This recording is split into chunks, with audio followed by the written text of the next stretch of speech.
जी नमस्कार दोस्तों, आप सभी का आपके अपने परिवार आईडी एग्जाम में स्वागत है। तो कैसे हैं आप सभी के सभी। उम्मीद करते हैं कि आप सभी अच्छे होंगे और आपकी तैयारी भी अच्छी चल रही होगी। तो दोस्तों आज की क्लास में हम संस्कृत की क्लास को कवर करेंगे।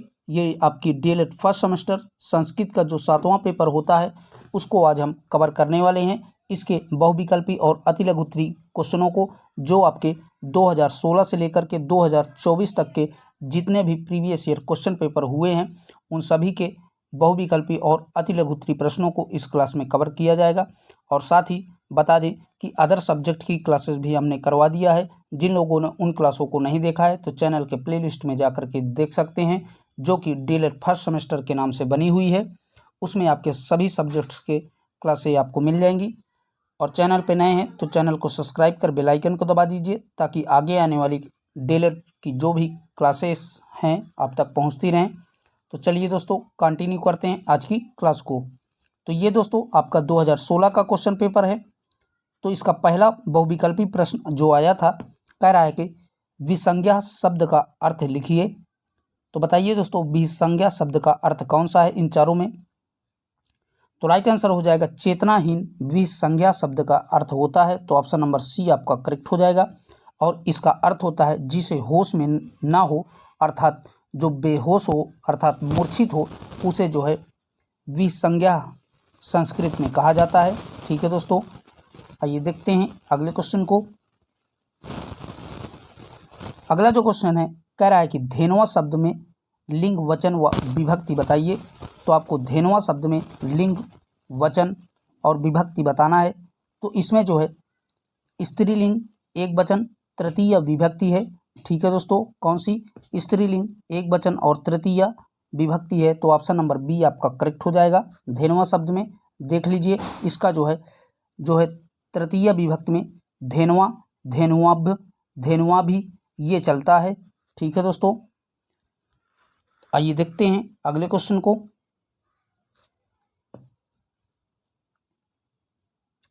अगला जो क्वेश्चन है कह रहा है कि राज्ञा शब्द रूप में प्रयुक्त वचन है। तो बताइए दोस्तों राज्ञा शब्द में प्रयुक्त वचन कौन सा है। तो इसमें जो है एक वचन व बहुवचन दोनों शामिल हैं। ठीक है, राज्ञा में अब कैसे एक वचन और बहुवचन दोनों शामिल हैं देख सकते हैं कि राज्ञा में एक वचन और बहुवचन दोनों शामिल हैं। पहली बार अगर द्वितीय विभक्ति में देखें तो यहाँ पर भी राज्ञा है, और पंचमी और षष्ठी में देखें तो यहाँ पर भी राज्ञा आ रहा है। तो इसका मतलब एक वचन और बहुवचन दोनों में जो है ये प्रयोग होने वाला शब्द है। और राज्ञा का मतलब राजा होता है, जो कि नकारात्मक पुल्लिंग शब्द रूप है। ठीक है दोस्तों, तो सारे के सारे चीज़ें याद रखिएगा। आइए देखते हैं अगले क्वेश्चन को। अगला जो क्वेश्चन है कह रहा है कि यथास्थित शब्द में धातु पुरुष व वचन है। तो आपको बताना है यथास्थित शब्द में धातु पुरुष व वचन कौन कौन से हैं। तो इसमें जो है स्था जो है शब्द है और मध्यम पुरुष है, जबकि बहुवचन है। तो ऑप्शन नंबर सी आपका करेक्ट हो जाएगा। ठीक है दोस्तों, और बता दें यथावस्थ शब्द में धातु स्था है, पुरुष जो है मध्यम पुरुष है, और वचन की बात करें तो इसमें बहुवचन है। ठीक है दोस्तों, आइए देखते हैं नेक्स्ट क्वेश्चन को।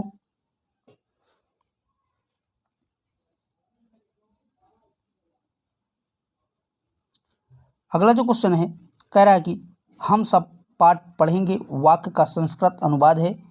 तो आपको बताना है कि हम सब पाठ पढ़ेंगे, इसका संस्कृत में अनुवाद आपको करना है। तो इसका राइट आंसर हो जाएगा वयम पाठम पठिष्यामः। ये इसका सही जवाब हो जाएगा। संस्कृत में अनुवाद हम सब पाठ पढ़ेंगे, वयम पाठम पठिष्यामः इसका जो है सही जवाब हो जाएगा। ठीक है दोस्तों, अब आइए देखते हैं 2016 के अतिलघु प्रश्नों को। अतिलघु प्रश्नों का पहला जो है क्वेश्चन कह रहा है चिक्रोड़ा, मकरा, मरकाला, सस्का, सारिस्का शब्दों से किन्हीं दो शब्दों का अर्थ लिखिए। तो आपको इन सभी शब्दों के जो है में से किसी दो शब्द का अर्थ लिखना है हिंदी में। तो बता दें चिक्रोड़ा मीन्स जो है गिलहरी होता है, और मकरा मीन्स घड़ियाल होता है, मराला मीन्स हंस होता है, सास्का मीन्स आप सभी को पता होगा कि खरगोश होता है, और सारिका मीन्स मैना होता है।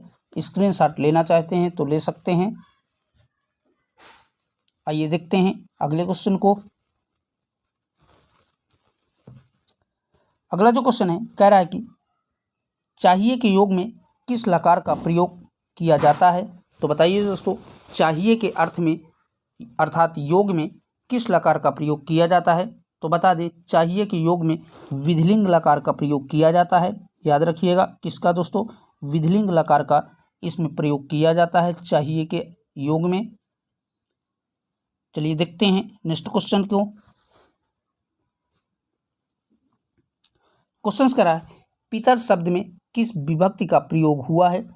तो बता दें पितर शब्द में जो है यह पिता शब्द का धातु रूप होता है, जो कि सप्तमी विभक्ति एक वचन में प्रयोग किया जाता है। पिता शब्द संस्कृत में पितृ अर्थात ऋणात्मक पुल्लिंग शब्द होता है, और इसमें जो है सप्तमी विभक्ति एक वचन का प्रयोग किया गया है। तो याद रखिएगा, ठीक है दोस्तों, इसका जो है सप्तमी में चलता है धातु रूप पितरी, पित्रो, पित्रेसु, ये जो है सप्तमी विभक्ति में इसका धातु रूप चलता है। ठीक है, आइए देखते हैं नेक्स्ट क्वेश्चन को।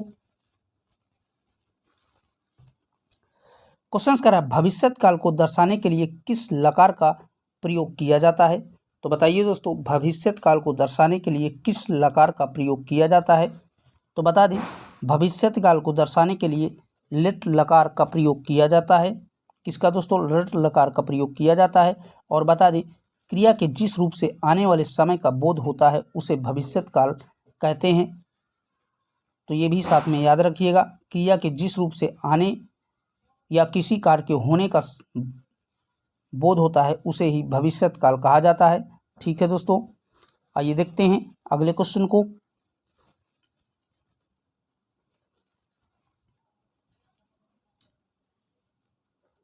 क्वेश्चन कह रहा है 19 संख्या को संस्कृत में किस प्रकार लिखा जाता है। तो 19 को जो है संस्कृत में ऊनविंशति लिखा जाता है या एकोनविंशति लिखा जाता है। तो दोनों के दोनों याद रखिएगा। ठीक है दोस्तों, स्क्रीनशॉट लेना चाहते हैं तो ले सकते हैं। आइए देखते हैं नेक्स्ट क्वेश्चन को।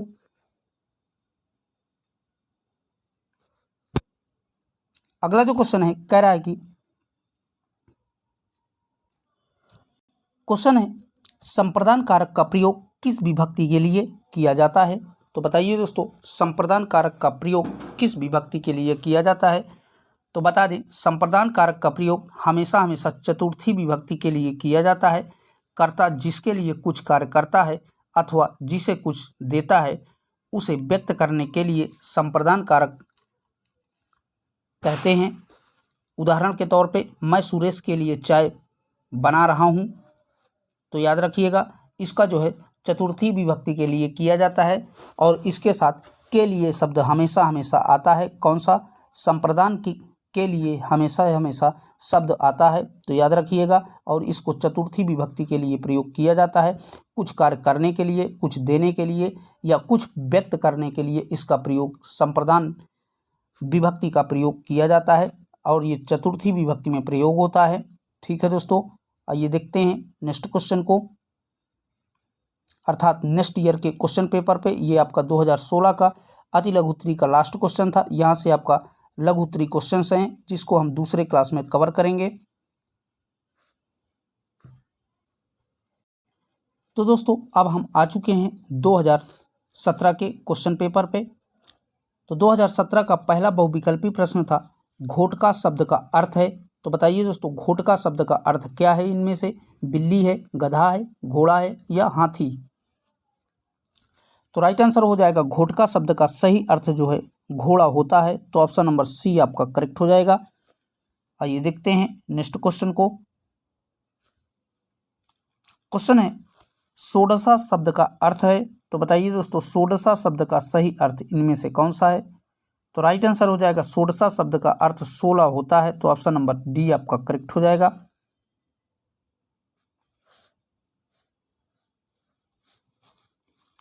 अगला है तस्मिन शब्द में विभक्ति और वचन हैं। तो बताइए दोस्तों, तस्मिन शब्द में इनमें से कौन सी विभक्ति और कौन से वचन है? तो बता दें, तस्मिन शब्द में जो है सप्तमी विभक्ति और एक वचन है। तो ऑप्शन नंबर बी आपका करेक्ट हो जाएगा। ठीक है दोस्तों, आइए देखते हैं नेक्स्ट क्वेश्चन को। क्वेश्चन है भव शब्द रूप है। तो आपको बताना है भव शब्द का सही रूप क्या है। तो भव शब्द में जो है भू धातु है, धातु रूप है और मध्यम पुरुष है, और इसमें जो है वचन की बात करें तो इसमें एक वचन है। तो ऑप्शन नंबर ए आपका करेक्ट हो जाएगा। भू धातु है, मध्यम पुरुष है और एक वचन है भव शब्द में। ठीक है दोस्तों, बढ़ते हैं नेक्स्ट क्वेश्चन की ओर।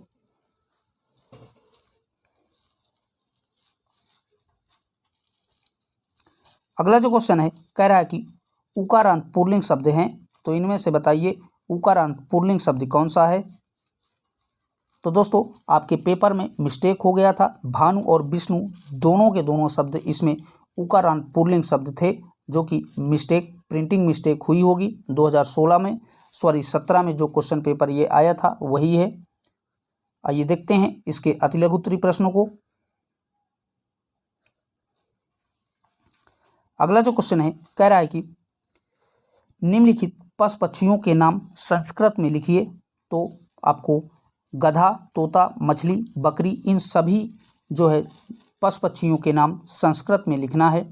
तो गधा का जो है संस्कृत में खरा या गर्भाधा कहा जाता है, तोता को सूका या कीरा कहा जाता है, मछली को मीन या मत्स्य कहा जाता है और बकरी को आजा कहा जाता है। नोट डाउन कर लीजिए, सारे के सारे पूछ सकता है। चलिए बढ़ते हैं नेक्स्ट क्वेश्चन को। अगला जो क्वेश्चन है कह रहा है कि मुनीभी शब्द किस विभक्ति और वचन में है। तो बताइए दोस्तों, मुनीभी शब्द किस विभक्ति और वचन में है। तो ये जो है तृतीय विभक्ति और बहुवचन में है। तो आप याद रखिएगा किसमें दोस्तों, तृतीय विभक्ति और एक वचन में मुनीभी शब्द है। आइए देखते हैं नेक्स्ट क्वेश्चन को। अगला क्वेश्चन है युष्माभ्यम शब्द किस विभक्ति और वचन में है। तो आपको बताना है युष्माभ्यम शब्द किस विभक्ति और वचन में है। तो बता दें यह जो है चतुर्थी विभक्ति और बहुवचन का शब्द है युष्माभ्यम। ठीक है दोस्तों, आइए देखते हैं नेक्स्ट क्वेश्चन को। अगला जो क्वेश्चन है कह रहा है कि संस्कृत में पुरुष कितने होते हैं, नाम लिखिए। तो आपको बताना है कि संस्कृत में पुरुष कितने होते हैं और उनके नाम भी आपको बताने हैं। तो बता दें संस्कृत में पुरुष 3 प्रकार के होते हैं। पहला आपका उत्तम पुरुष होता है, दूसरा आपका मध्यम पुरुष होता है और तीसरा जो है अन्य पुरुष होता है। ठीक है, यही जो है संस्कृत में 3 पुरुष होते हैं। उत्तम पुरुष में मैं, हम अर्थात अहम, वयम आते हैं। मध्यम पुरुष में जो है तू, तुम अर्थात त्वम और युवाम आते हैं। और बात करें अन्य पुरुष की तो इसमें जो है वह, वे आते हैं, जिन्हें हम संस्कृत में सा, सह, सह, तत्, ते, तानी आदि नामों से जानते हैं। तो याद करिएगा, नोट डाउन कर सकते हैं आप लोग। आइए देखते हैं अगले क्वेश्चन को।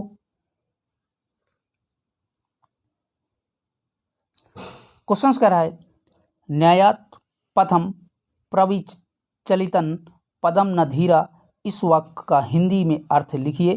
तो आपको बताना है न्यायात पथम प्रविचलितन पदम न धीरा, इस वाक्य का हिंदी में आपको अर्थ बताना है। तो बता दें इसका हिंदी अर्थ जो है नीति को जानने वाले लोगों को चाहे निंदा करो या प्रशंसा, धन आए या जाए, मृत्यु तुरंत हो या लंबे समय बाद हो, परंतु धैर्यवान लोग न्याय के मार्ग से विचलित नहीं होते हैं। इसका सही अर्थ यही हो जाएगा। नोट डाउन करना चाहते हैं तो कर सकते हैं, मोस्ट इम्पॉर्टेंट है, आगे की ईयरों में आ सकता है। आइए देखते हैं अगले क्वेश्चन को। अगला जो क्वेश्चन है कह रहा है कि संस्कृत में लकार होते हैं, नाम लिखिए। तो संस्कृत में लकार की संख्या 10 होती है। आप सभी को पता होगा कि संस्कृत में लकार की संख्या कितनी होती है, 10 होती है। पहला आपका लिट लकार, दूसरा आपका लट लकार, तीसरा आपका लुट लकार और चौथा भी आपका लकार होता है, छठा आपका लेट लकार, सातवां आपका जो है लंग लकार, और आठवां आपका लिंग लकार, नौवां जो है लुंड लकार, और 10वां होता है लिडिंग लकार सॉरी। तो ये आपके लकार होते हैं। स्क्रीनशॉट आप लेना चाहते हैं तो ले सकते हैं। चलिए देखते हैं नेक्स्ट ईयर के क्वेश्चन पेपर को, यानी कि 2018 का क्वेश्चन पेपर। ये दोस्तों आपका 2018 का क्वेश्चन पेपर है। तो इसका पहला बहुविकल्पी है, पिपीलिका शब्द का अर्थ है। तो आप सभी को पता होगा पिपीलिका जो है चींटी को कहा जाता है, ठीक है। तो ऑप्शन नंबर सी आपका करेक्ट हो जाएगा। चींटी को पिपीलिका जो है संस्कृत में कहा जाता है। आइए देखते हैं नेक्स्ट क्वेश्चन को।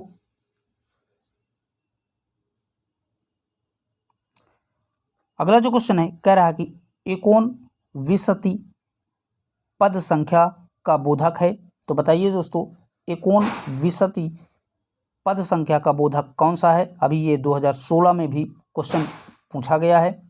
तो ये जो है 19 को कहा जाता है। तो ऑप्शन नंबर बी आपका करेक्ट हो जाएगा, ठीक है दोस्तों। अगर इसके संधि विच्छेद की बात करें तो एका धन ऊन धन विंशति, इसका जो है संधि विच्छेद होगा, ठीक है दोस्तों। चलिए बढ़ते हैं अगले क्वेश्चन को। अगला जो क्वेश्चन है कह रहा है कि असमान शब्द में विभक्ति और वचन है। तो बताइए दोस्तों असमान शब्द में विभक्ति और वचन कौन सा है। तो इसमें जो है द्वितीय विभक्ति और बहुवचन है असमान शब्द में। तो ऑप्शन नंबर डी आपका करेक्ट हो जाएगा। कौन सा, द्वितीय विभक्ति और बहुवचन जो है असमान शब्द में है। देख सकते हैं द्वितीय विभक्ति जो है बहुवचन इसमें असमान शब्द में है, ठीक है दोस्तों। आइए देखते हैं नेक्स्ट क्वेश्चन को।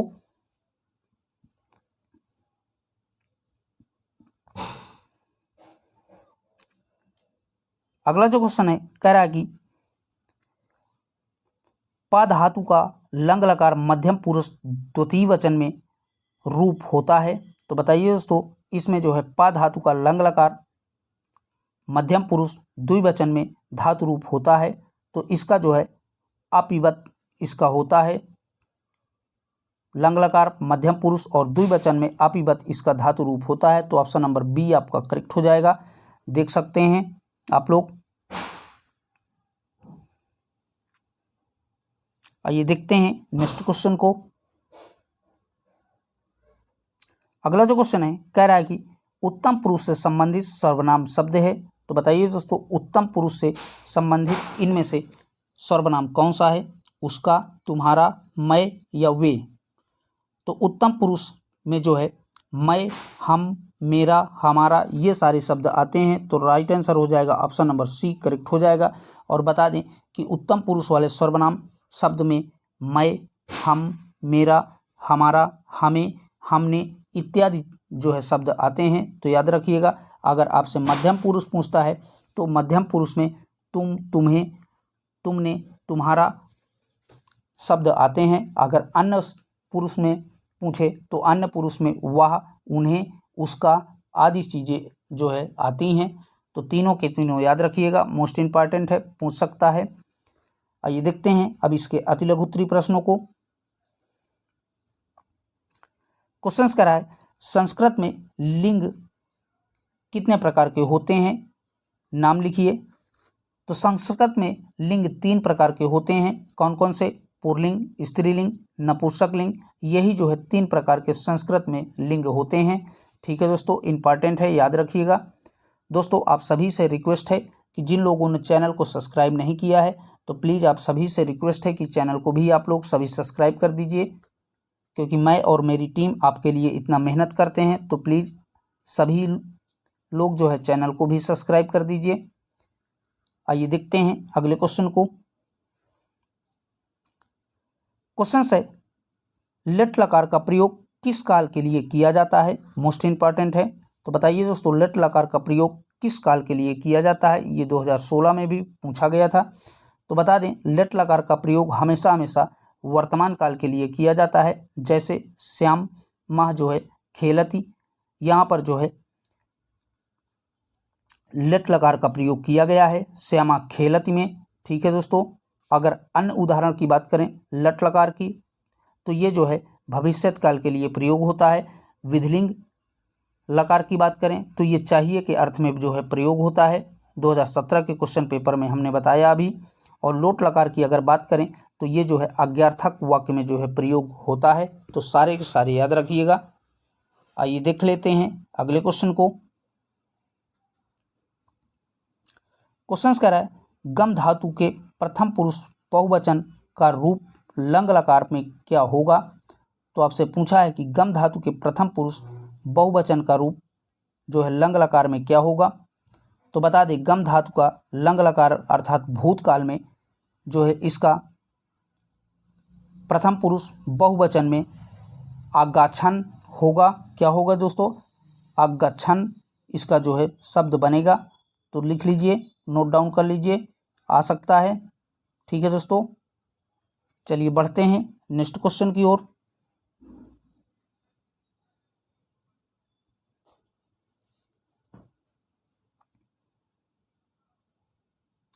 क्वेश्चन कह रहा है संस्कृत में वचन कितने प्रकार के होते हैं। तो आपसे पूछा है कि संस्कृत में जो है वचन कितने प्रकार के होते हैं। तो बता दें संस्कृत में वचन 3 प्रकार के होते हैं। कौन कौन से, एक वचन, द्विवचन, बहुवचन। यही जो है संस्कृत में 3 प्रकार के वचन होते हैं। ठीक है दोस्तों,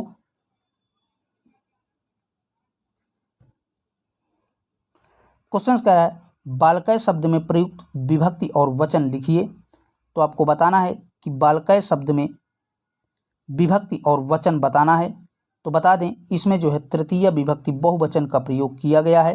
तो देख लीजिए, तृतीय विभक्ति बहुवचन का प्रयोग बालकय शब्द में प्रयोग किया गया है। ठीक है दोस्तों, चलिए बढ़ते हैं नेक्स्ट क्वेश्चन की ओर।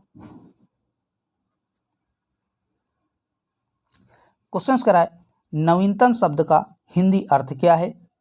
तो आप सभी को पता होगा नवीनतम शब्द का हिंदी अर्थ जो है नवीन अर्थात ताज़ा होता है, जिसे कोमल या मक्खन मुलायम के नाम से भी जाना जाता है। तो याद रखिएगा सारे के सारे शब्द इसके। नवीनतम शब्द का हिंदी अर्थ जो है नया, नवीन, ताज़ा, मक्खन, कोमल, मुलायम आदि शब्द होते हैं।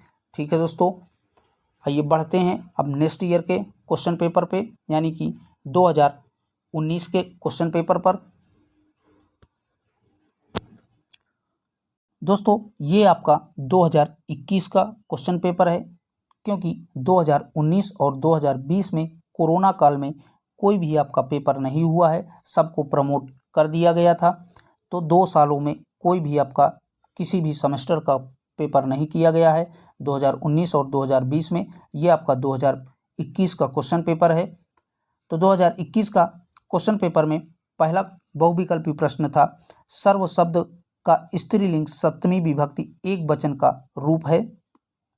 तो आपसे पूछा है कि सर्व शब्द का स्त्रीलिंग सप्तमी विभक्ति एक वचन का रूप कौन सा है इन चारों में से। तो राइट आंसर हो जाएगा सर्वस्याम। यही जो है स्त्रीलिंग सप्तमी विभक्ति एक वचन का सर्व शब्द का रूप है। तो ऑप्शन नंबर डी आपका करेक्ट हो जाएगा। देख लीजिए इसका धातु रूप जो है सप्तमी विभक्ति एक वचन में जो है सर्वस्यम हो जाएगा। ये आपका सप्तमी विभक्ति एक वचन में जो है सर्व शब्द का रूप है। आइए देखते हैं अगले क्वेश्चन को। अगला जो क्वेश्चन है कह रहा है कि पावका का सही संधि विच्छेद होगा। तो पावका शब्द का आपको संधि विच्छेद बताना है। तो राइट आंसर हो जाएगा पौधन आका, यहाँ पर जो है इसका सही जवाब हो जाएगा और यही इसका सही संधि विच्छेद है। ठीक है दोस्तों, और इसमें आयादि संधि है, पौधन आका में आयादि संधि है, ये भी साथ में याद रखिएगा। कौन सी संधि दोस्तों, आयादि संधि इसमें है। आइए देखते हैं नेक्स्ट क्वेश्चन को। अगला जो क्वेश्चन है कह रहा है कि अधिहरी में समास है। तो आपको बताना है कि अधिहरी में समास कौन सा है। तो इसमें जो है अव्ययी भाव समास है। तो ऑप्शन नंबर डी आपका करेक्ट हो जाएगा। और बता दें अव्ययी भाव समास का सूत्र जो है परो पदार्थ प्रधानो द्रव्य भावो होता है, अर्थात जिस समास में पूर्व पद जो है प्रधान होता है उसे अव्ययी भाव समास कहते हैं। तो आदिहरि शब्द में जो है अव्ययी भाव समास है, तो याद रखिएगा। और अगर बात करें अव्ययी भाव समास की, तो जो है जिस पद में पूर्व पद प्रधान होता है उसे अव्ययी भाव समास कहते हैं। तो याद रखिएगा सारे के सारे फैक्ट। अव्ययी भाव समास की परिभाषा भी पूछ सकता है। चलिए देखते हैं नेक्स्ट क्वेश्चन को।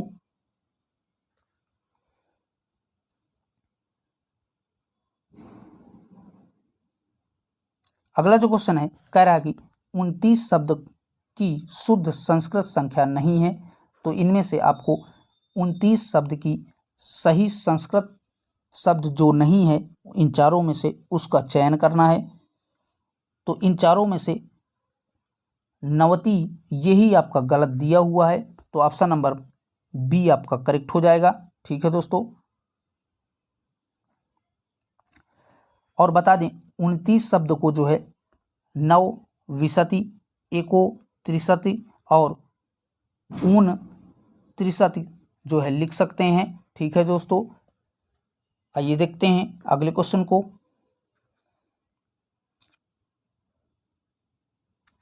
अगला जो क्वेश्चन है कह रहा है कि उस उपसर्ग जो है धातु के साथ आता है, तो बताइए दोस्तों उपसर्ग धातुओं के साथ कहाँ पर आते हैं। तो बता दें उपसर्ग जो है धातुओं के साथ पहले आते हैं, अर्थात किसी भी शब्द के पहले जो है उपसर्ग आते हैं। तो ऑप्शन नंबर ए आपका करेक्ट हो जाएगा। अगर आपसे प्रत्यय की बात करें तो प्रत्यय हमेशा बाद में, शब्द के बाद में लगते हैं, तो दोनों के दोनों याद रखिएगा। उपसर्ग जो है पहले लगते हैं और प्रत्यय जो है बाद में प्रयोग किए जाते हैं। आइए बढ़ते हैं इसके अतिलघु उत्तरी प्रश्नों पर। तो क्वेश्चन है अण प्रत्याहार के अंतर्गत कौन से वर्ण आते हैं। तो बताइए दोस्तों अण जो है प्रत्याहार के अंतर्गत कौन से वर्ण आते हैं। तो बता दें अण प्रत्याहार के साथ जो है आ ई उ वर्ण आते हैं। कौन कौन से आ ई उ वर्ण आते हैं। और अगर बात करें अच प्रत्याहार आपसे पूछे तो अच प्रत्याहार के साथ छोटा, छोटी, छोटाऊ, ऋषि, ऋली, ओ, आय, आओ, ये सारी चीज़ें आते हैं। तो याद रखिएगा दोनों के दोनों इम्पॉर्टेंट है, पूछ सकता है। आइए देखते हैं अगले क्वेश्चन को। क्वेश्चन करा हम सब पाठ पढ़ेंगे वाक्य का संस्कृत में अनुवाद कीजिए। तो आपको बताना है कि हम सब पाठ पढ़ेंगे वाक्य का जो है संस्कृत में आपको अनुवाद करना है। तो इसका सही जो है संस्कृत में अनुवाद हो जाएगा वयम सर्वे पाठ पठिष्यामः। इसका जो है सही संस्कृत अनुवाद हो जाएगा, क्या होगा, वयम सर्वे पाठ पठिष्यामः। इसका जो है सही संस्कृत अनुवाद हो जाएगा हम सब पाठ पढ़ेंगे। आइए देखते हैं अगले क्वेश्चन को। क्वेश्चन करा है ध्रुवम मायोपदानाम से संबंधित विभक्ति का नाम लिखिए।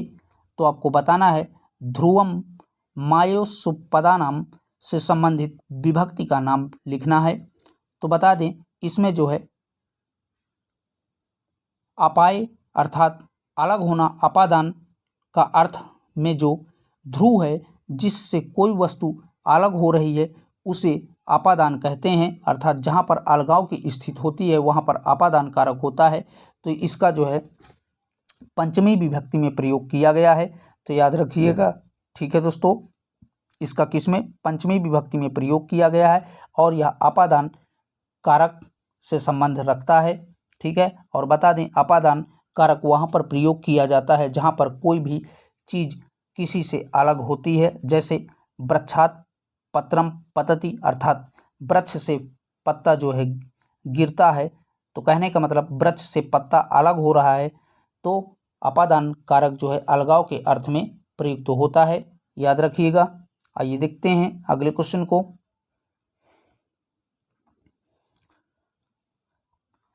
क्वेश्चन करा है राजपुरुष का समास विग्रह कीजिए तथा समास का नाम लिखिए।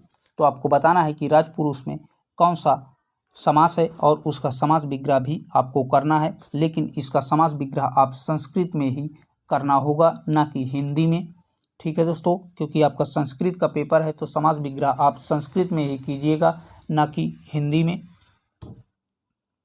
तो बता दें, राजपुरुष में का समास विग्रह रागा पुरुष होगा।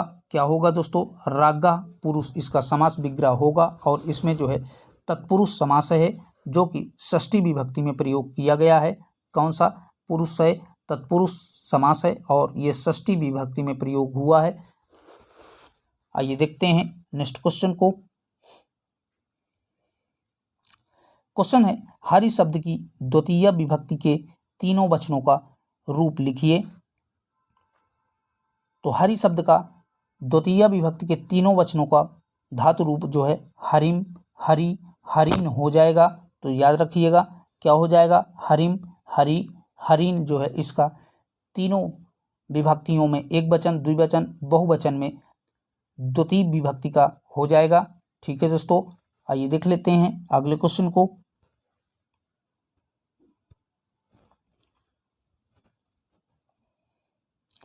अगला जो क्वेश्चन है कह रहा है कि अनियर प्रत्यय लगाकर दो शब्द बनाइए। तो आपको अनियर शब्द जो है का प्रत्यय लगा करके दो नए शब्दों का निर्माण करना है। तो याद रखिएगा, प्रत्यय हमेशा शब्द के बाद में लगते हैं और उपसर्ग हमेशा शब्द के पहले लगते हैं। तो पहला शब्द बनेगा कथ शब्द में अनियर प्रत्यय लगा करके कथनीयम जो है शब्द बनेगा, और भू शब्द में अनियर प्रत्यय लगा करके भवनीयम शब्द बनेगा।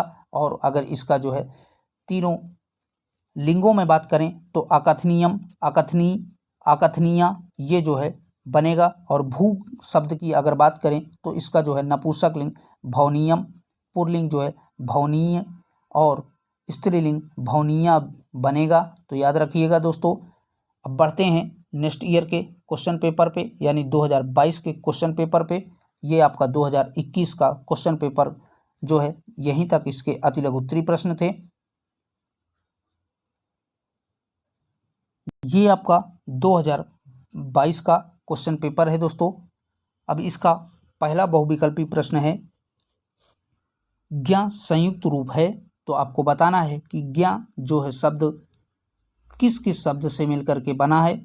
तो बता दें, ज्ञ जो है शब्द आधा जा और इया शब्द से मिलकर के बना हुआ है। तो राइट आंसर हो जाएगा ऑप्शन नंबर ए आपका करेक्ट हो जाएगा। याद रखिएगा, ज्ञ से ज्ञानी जो है शब्द आधा जा और इया को मिला करके बनता है। आइए देखते हैं नेक्स्ट क्वेश्चन को।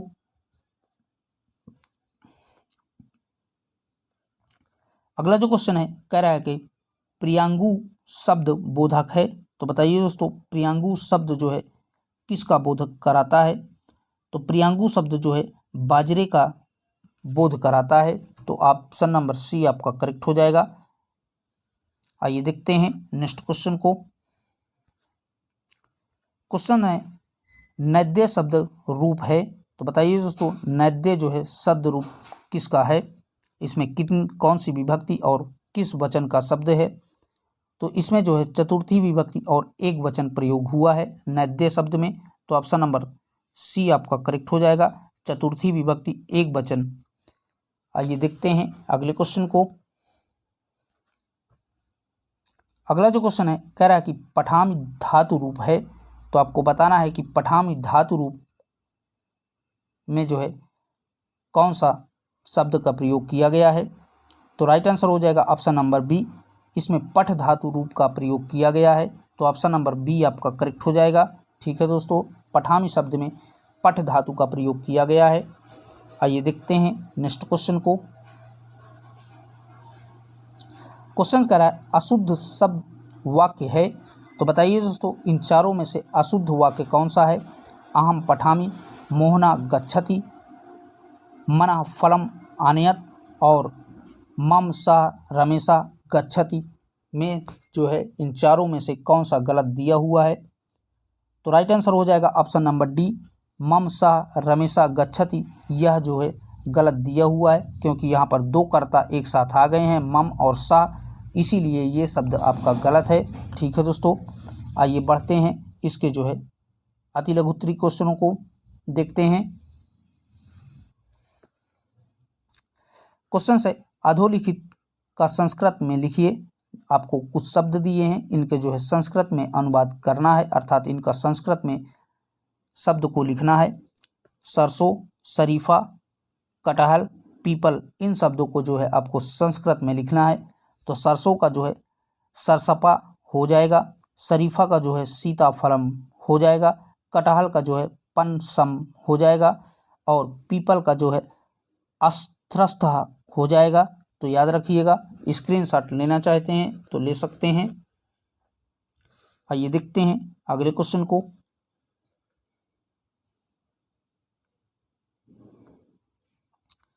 अगला जो क्वेश्चन है कह रहा है कि निम्नलिखित का नाम हिंदी में लिखिए।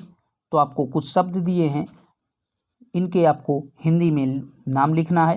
पहला आपका है प्लच्छा, दूसरा है पलासा, तीसरा है तुम्बी और लास्ट है अमृत फलम। इनको आपको हिंदी में अनुवाद करना है। तो प्लच्छा का जो है वन वृक्ष हो जाएगा, वट वृक्ष, ठीक है। और पलासा को जो है ढाक कहा जाता है और तुम्बी को जो है तितलौकी कहा जाता है और अमृत फलम को नाशपाती कहा जाता है, ठीक है दोस्तों। तो याद रखिएगा। आइए देखते हैं नेक्स्ट क्वेश्चन को। क्वेश्चन है किन्हीं दो पशुओं के नाम संस्कृत में लिखिए। तो आपको किन्हीं दो पशुओं के जो है संस्कृत में नाम आपको लिखना है। जैसे गाय को संस्कृत में गौ कहते हैं, शेर को सिंघा कहते हैं, कुत्ता को स्वाना कहते हैं और इसी तरह घोटक जो है घोड़ा को कहते हैं, मयूरा जो है मोर को कहते हैं। तो इसी प्रकार आप ढेर सारे पशु पक्षियों के नाम संस्कृत में याद कर लीजिएगा, क्योंकि आपसे 2 से 3 संस्कृत में पशु पक्षियों के नाम पूछेगा जरूर, ठीक है। क्योंकि विगत वर्षों में आप लोग खुद ही देखे होंगे पशु पक्षियों के नाम जरूर आए हैं। आइए देखते हैं नेक्स्ट क्वेश्चन को। अगला जो क्वेश्चन है कह रहा है कि हितम मनोहारिचा दुर्लभम वचा सूक्ति का हिंदी में अर्थ लिखिए। तो आपसे पूछा है दोस्तों, हितम मनोहारिचा दुर्लभम वचा सूक्ति का हिंदी में आपसे अर्थ पूछा है। तो बता दें, इसका जो है हिंदी में अर्थ, समस्त संसार में ऐसा व्यक्ति मिलना कठिन है जो आपके हित में ही बोले और उसकी वाणी भी मिठास हो, ऐसा संसार में कोई भी व्यक्ति नहीं मिल सकता है। इसका यही जो है अर्थ हो जाएगा, ठीक है। हितम मनोहारिचा दुर्लभम वाचा का। तो याद रखिएगा, ठीक है दोस्तों। आइए देखते हैं नेक्स्ट क्वेश्चन को। अगला जो क्वेश्चन है कह रहा है कि विदुषा शब्द की वचन एवं विभक्ति बताइए। तो आपसे पूछा है दोस्तों कि विदुषा शब्द का वचन और विभक्ति क्या होगा। तो बता दें, विदुषा शब्द में एक वचन और तृतीय विभक्ति का प्रयोग किया गया है। तो याद रखिएगा, विदुषा शब्द में किसका दोस्तों, एक वचन और तृतीय विभक्ति का प्रयोग किया गया है, ठीक है दोस्तों। आइए देखते हैं अगले क्वेश्चन को। क्वेश्चन करा है भवत शब्द का पुल्लिंग एवं स्त्रीलिंग दोनों में प्रथमा विभक्ति के वचनों के रूप लिखिए और सभी वचनों के रूप आपसे पूछा है। तो बता दें दोस्तों, प्रथमा में जो है भवत शब्द का पुल्लिंग शब्द जो है भवन, भवंतो, भवंता हो जाएगा। और अगर स्त्रीलिंग में बात करें तो स्त्रीलिंग में जो है भवती, भवत्ते, भवत्सा, ये जो है हो जाएगा, ठीक है। कौन कौन सा, भवती, भवत्यो, भवत्सा, ये जो है स्त्रीलिंग में हो जाएगा। तो दोनों के दोनों याद रखिएगा, प्रथमा में ही दोनों का पूछा है।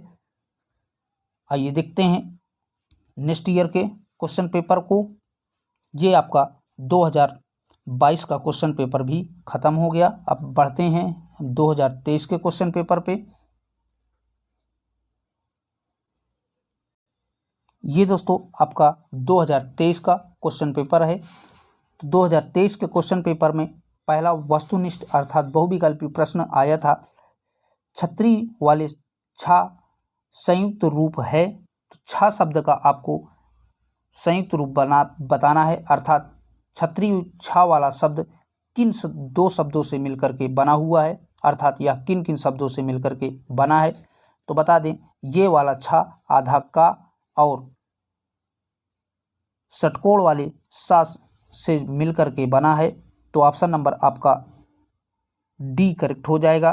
ठीक है दोस्तों, कौन कौन से शब्द से मिलकर के बना है? आधा का और षटकोण वाले सा से मिलकर के छतरी वाला सा बना है। और अगर ज्ञा से ज्ञानी का आपका पूछता है तो आधा जा और इया से मिलकर के ज्ञानी वाला गा बना है। अगर आपसे त्रा शब्द का पूछता है तो आधा ता और रा मिल करके त्रा शब्द का निर्माण हुआ है। अगर आपसे स्रा शब्द का पूछता है तो आधा सा और रा से मिल करके जो है स्रा शब्द का निर्माण हुआ है। सारे के सारे याद रखिएगा, इम्पॉर्टेंट है क्योंकि 3 ईयर में लगातार ये पूछा हुआ है। ठीक है, स्क्रीनशॉट लेना चाहते हैं तो आप लोग ले सकते हैं। आइए देखते हैं अगले क्वेश्चन को।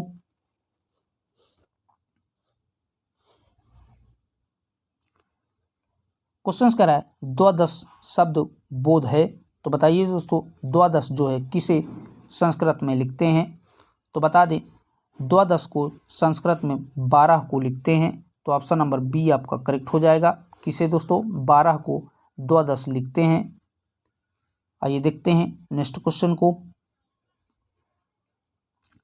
अगला जो क्वेश्चन है कह रहा है कि सक्षमा शब्द में समास है, तो बताइए दोस्तों सक्षमा शब्द में कौन सा समास है? तो इसमें दोस्तों अव्ययी भाव समास है। अभी थोड़ी देर पहले ही हमने अव्ययी भाव समास के बारे में बताया था, तो इसमें जो है अव्ययी भाव समास है। चलिए देखते हैं नेक्स्ट क्वेश्चन को। क्वेश्चन से ऊपर जाता है के लिए संस्कृत में क्रिया प्रयुक्त होगी, तो बताइए दोस्तों ऊपर जाता है के लिए जो है संस्कृत में कौन सी क्रिया प्रयुक्त हुई है? तो इसमें जो है ऊपर जाता है उगच्छति जो है संस्कृत क्रिया प्रयुक्त की गई है, तो ऑप्शन नंबर सी आपका करेक्ट हो जाएगा। ठीक है दोस्तों, आइए देखते हैं अगले क्वेश्चन को। अगला जो क्वेश्चन है कह रहा है कि क्रिया के जिस रूप से उसके होने के समय का बोध होता है उसे कहते हैं, तो उसे जो है काल कहा जाता है। किसी भी क्रिया के रूप से कोई भी समय के होने का बोध होता है तो उसे काल कहा जाता है, तो ऑप्शन नंबर सी आपका करेक्ट हो जाएगा। ठीक है दोस्तों, याद रखिएगा। आइए देखते हैं इसके अति लघुत्तरी प्रश्नों को, क्योंकि आपके संस्कृत के पेपर में 5 ही बहुविकल्पी प्रश्न आते हैं। तो क्वेश्चन है लिंग के कितने प्रकारों के नाम लिखिए। आपसे पूछा है कि लिंग के कितने प्रकार होते हैं और उनके क्या क्या नाम होते हैं। तो आप सभी को पता होगा कि संस्कृत में लिंग 3 प्रकार के होते हैं, पुल्लिंग, स्त्रीलिंग तथा नपुंसक लिंग। यही जो है 3 प्रकार के लिंग होते हैं। अगर आपसे लिंग की परिभाषा पूछे तो जिस शब्द से संज्ञा या सर्वनाम के स्त्री या पुरुष के होने का बोध होता है उसे ही लिंग कहा जाता है, तो याद रखिएगा। ठीक है दोस्तों, अगर हिंदी में लिंग पूछता है, अगर हिंदी के सब्जेक्ट में आपसे लिंग पूछता है तो 2 ही प्रकार के होते हैं, पुल्लिंग और स्त्रीलिंग। अगर संस्कृत के पेपर में पूछता है तो संस्कृत में 3 प्रकार के लिंग होते हैं, पुल्लिंग, स्त्रीलिंग और नपुंसक लिंग। तो सारे के सारे फैक्ट याद रखिएगा। ठीक है दोस्तों, आइए बढ़ते हैं अगले क्वेश्चन की ओर। क्वेश्चन कह रहा है 2 पशु और 2 पक्षियों के नाम संस्कृत में लिखिए। देखो दोस्तों, अभी मैंने थोड़ी देर पहले ही बताया कि आपके पशु पक्षियों के नाम 100% इधर लेटेस्ट में जो है 3-4 सालों से लगातार पूछ रहा है, तो आप पशु पक्षियों के नाम जो है ज़रूर याद करके जाइएगा। तो आपसे पूछा है कि 2 पशु और 2 पक्षियों के नाम आपको लिखने हैं। तो अगर पशुओं की नाम की बात करें, घोड़ा को जो है अश्व कहते हैं, बकरी को जो है अजा कहते हैं, बकरा को आजा कहते हैं, गधा को गर्भधा कहते हैं, और पक्षियों की अगर बात करें तो उल्लू को उल्का कहते हैं, मोर को मयूरा कहते हैं, बाज को सेना कहते हैं और कौवा को काका कहते हैं। तो याद रखिएगा, सारे के सारे स्क्रीनशॉट आप लेना चाहते हैं तो ले सकते हैं। आइए देखते हैं नेक्स्ट क्वेश्चन को। अगला जो क्वेश्चन है कह रहा है कि फलेन शब्द का विभक्ति एवं वचन बताइए। तो दोस्तों आपको फलेन शब्द का विभक्ति और वचन बताना है। तो बता दें फलेन में जो है तृतीय विभक्ति का प्रयोग हुआ है और वचन में एक वचन हुआ है और इसका धातु रूप जो है फलेन हो जाएगा। ठीक है, तो याद रखिएगा सारा का सारा, इसमें तृतीय विभक्ति एक वचन का प्रयोग किया गया है। आइए देखते हैं नेक्स्ट क्वेश्चन को। अगला जो क्वेश्चन है कह रहा है कि रमा शब्द का सप्तमी विभक्ति बहुवचन लिखिए। तो आपको रमा शब्द का सप्तमी विभक्ति बहुवचन शब्द बताना है। ठीक है दोस्तों, तो इसका जो है सप्तमी विभक्ति में रमासु हो जाएगा। क्या होगा? रमासु। इसका जो है सप्तमी विभक्ति बहुवचन में धातु रूप हो जाएगा। ठीक है दोस्तों, याद रखिएगा। आइए देखते हैं नेक्स्ट क्वेश्चन को। क्वेश्चन है उत्तिष्ठ जागृति प्रा वारान्नी बोध का हिंदी में अर्थ लिखिए। तो बताइए दोस्तों, उत्तिष्ठ जागृति प्रश्च वारान्नी बोध का हिंदी में अर्थ लिखना है। तो इसका जो है हिंदी अर्थ हो जाएगा, हे मनुष्य उठो जागो और ज्ञानी मनुष्य के पास जाकर ज्ञान प्राप्त करो।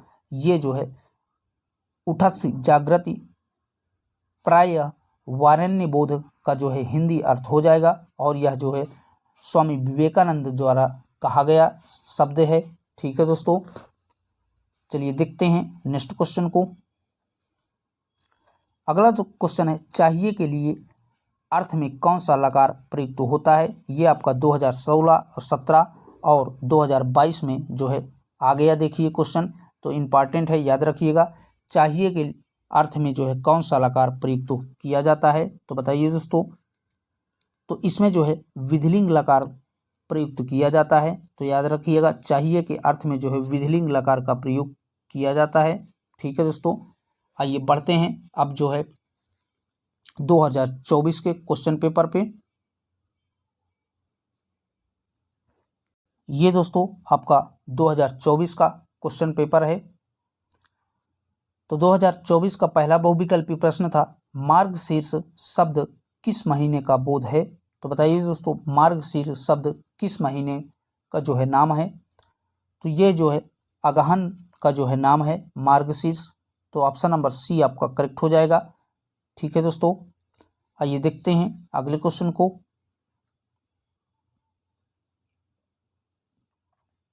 क्वेश्चन है मधु शब्द का सप्तमी विभक्ति बहुवचन का रूप है।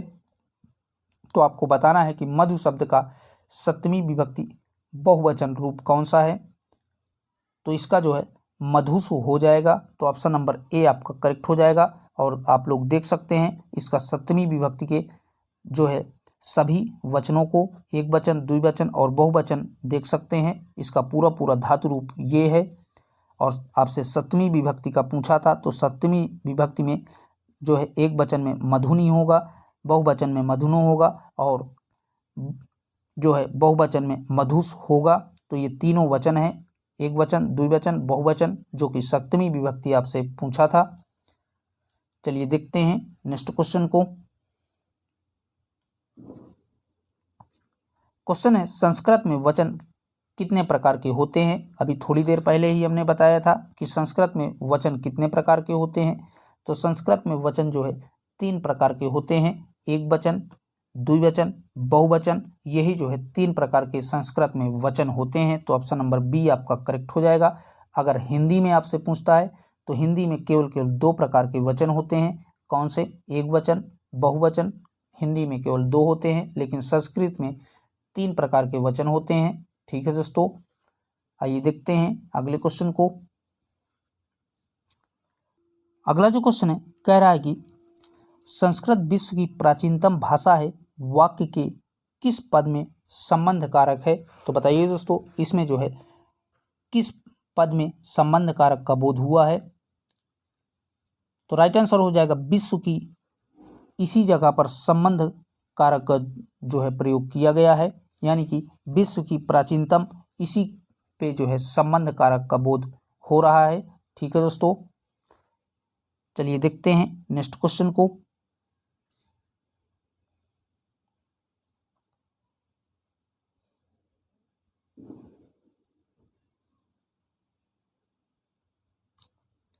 अगला जो क्वेश्चन है कह रहा है कि गेहूं को संस्कृत में कहते हैं। तो बताइए दोस्तों, गेहूं को संस्कृत में क्या कहा जाता है। तो राइट आंसर हो जाएगा गोधूम जो है गेहूं को संस्कृत में कहा जाता है। तो राइट आंसर हो जाएगा ऑप्शन नंबर ए आपका करेक्ट हो जाएगा।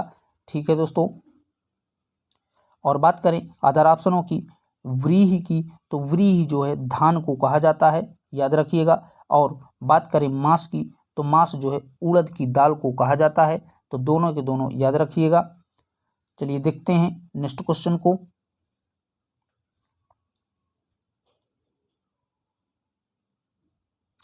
अब दोस्तों ये आपके इसमें के अतिलघु उत्तरीय प्रश्न हैं 2024 के। तो पूछा है क्वेश्चन, अधोलिखित संख्याओं की संस्कृत लिख 8, 16, 20, 1, 3, यानी कि आपसे पूछा है कि 8, 16, 20, 3 को जो है संस्कृत में आपको लिखना है। तो 8 को अष्टा या अष्ट लिखा जाता है, 16 का षोडश लिखा जाता है और 20 को विशति लिखा जाता है, 3 को त्रीण लिखा जाता है संस्कृत में। तो याद रखिएगा, स्क्रीनशॉट आप लेना चाहते हैं तो ले सकते हैं। चलिए देखते हैं नेक्स्ट क्वेश्चन को।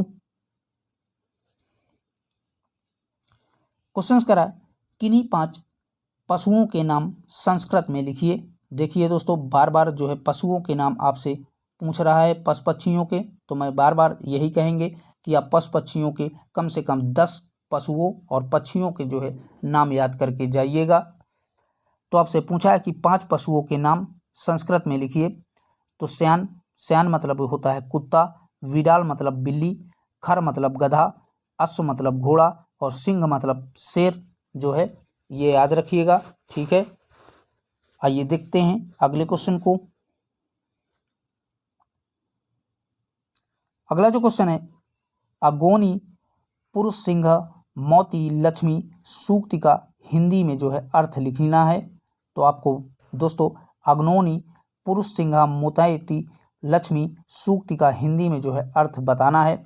तो बता दें, इस सूक्ति का हिंदी में अर्थ है, यद्यपि पुरुष के पास जो है पास सदैव लक्ष्मी जाती है, यानी संसार में मेहनती लोगों के पास ही लक्ष्मी जाती है अर्थात रहती है। यही इसका जो है हिंदी में सही अनुवाद हो जाएगा कि संसार में मेहनती लोगों के पास ही लक्ष्मी रुकती है या जाती है।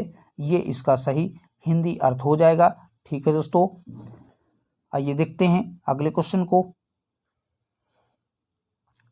क्वेश्चन करा है, पत धातु का लट लकार मध्यम पुरुष का तीनों वचनों में रूप लिखिए।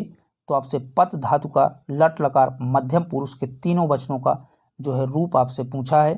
तो इसका जो है तीनों रूपों में जो है पतचि, पतथा, पथत जो है यही तीनों रूपों में हो जाएगा लट लकार में और मध्यम पुरुष में। ठीक है दोस्तों, आइए देखते हैं नेक्स्ट क्वेश्चन को।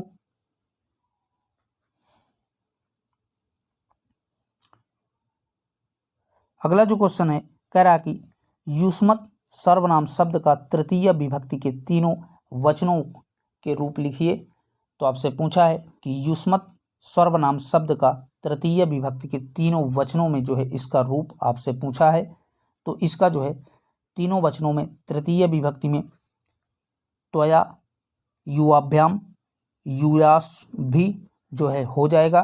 तो याद रखिएगा, नोट डाउन करना चाहते हैं तो नोट डाउन कर सकते हैं। ठीक है दोस्तों, यही जो है तीनों इसका तीनों विभक्तियों में जो है तृतीय विभक्ति में हो जाएगा।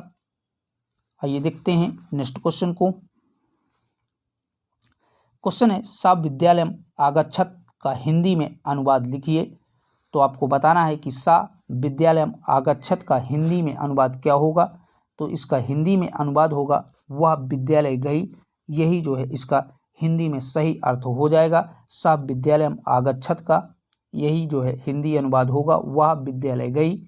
ठीक है दोस्तों, तो दोस्तों आज के लिए इतना ही। यहीं तक आज 2016 से लेकर के 2024 तक के जितने भी प्रीवियस ईयर क्वेश्चन संस्कृत के थे, बहुविकल्पी और अति लघु उत्तरीय प्रश्नों को हमने आपके साथ कवर किया। और भैया क्लास को ज़्यादा से ज़्यादा अपने दोस्तों में शेयर कर दीजिए, अपने कॉलेज के ग्रुप में भी क्लास को शेयर कर दीजिए। और चैनल को अभी तक आप लोगों ने सब्सक्राइब नहीं किया है तो प्लीज़ आप सभी से रिक्वेस्ट है कि चैनल को भी सब्सक्राइब कर दीजिए। फिर मिलेंगे एक नई क्लास के साथ, तब तक के लिए बाय बाय, टेक केयर, जय हिंद।